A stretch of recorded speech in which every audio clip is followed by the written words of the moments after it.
जर तुम्हाला घरगुती पद्धतीने मसाले कुटून पाहिजे असतील तर लालबागमध्ये मसालेवाल्या शॉपमध्ये नक्की या. चला दाखवतो. मी ज्या शॉपमध्ये आलो होतो ते लालबाग परळमध्ये आहे, मसाला मार्केटमध्ये. लोअर परळ स्टेशनपासून 10 ते 15 मिनिटाच्या अंतरावरती आहे. चालत सुद्धा येऊ शकता. जर तुम्हाला मसाले बनवायचे असेल म्हणजेच कोकणी, मालवणी, गरम मसाला, काळा मसाला, कोल्हापुरी तर हे सर्वात परफेक्ट असणार आहे, कारण की यांची क्वालिटीमुळे. आणि इथे तुम्हाला 7 ते 8 प्रकारच्या मिरच्या मिळणार आहेत, म्हणजे सुकवलेल्या मिरच्या. तुम्ही पाहू शकता, येऊन क्वालिटी सुद्धा चेक करू शकता. त्यानंतर तुमच्या सोयीनुसार तुम्हाला जितका मसाला पाहिजे तितकं तुम्ही घेऊ शकता. इथे तुम्हाला जो मसाला पाहिजे सिलेक्ट केल्यानंतरला कढईमध्ये भाजवून दिला जातो. म्हणजे भाजवला जातो. भाजल्यानंतरला मसाल्याला कुटलं जातं आणि इथे 4 मशीन आहेत कुटण्यासाठी, म्हणजे जास्त वेळ इथे तुम्हाला लाईनीत थांबावं नाही लागत. आणि मसाला कुटायला दिल्यानंतरला इथे बसण्यासाठी सुद्धा जागा आहे, तुम्ही इथे जाऊन थोडा वेळ बसू शकता.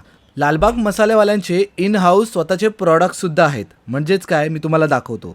तुम्हाला इथे पिठलावाचे प्रॉडक्ट मिळणार आहेत, मालवणी पद्धतीचं, गावठी पद्धतीचं. त्यानंतरला इथे पावभाजी, बिर्याणी आणि गरम मसाला आणि बरेचसे असे मसाल्यांचे व्हरायटीज आहेत. तुम्ही जर इथे येण्याचा प्लॅन करत असाल तर नक्कीच या. माझं नाव शालिनी म्हात्रे, राहायला पालघर. आसपास 10 वर्ष तर झाली की मिरची घेतोय आम्ही. आणि इथली मिरची ना दुसऱ्या ठिकाणची मिरची फरक आहे की मसाला एवढा चांगला आहे की इथला एकदाच आम्ही बघितलेला मसाला, तेव्हापासून आम्हाला आवडतो. 2 वर्ष सतत मसाला घेतो. यांचे क्वालिटी एकदम छान आहे, खूप छान आहे. मसाल्याबद्दल काही प्रश्न नाही. आणि आपण एकदा मसाला घेतला तर तो वर्षभर तसाच टिकून राहतो कायमस्वरूपी, कुठलाही बदल होत नाही मसाला.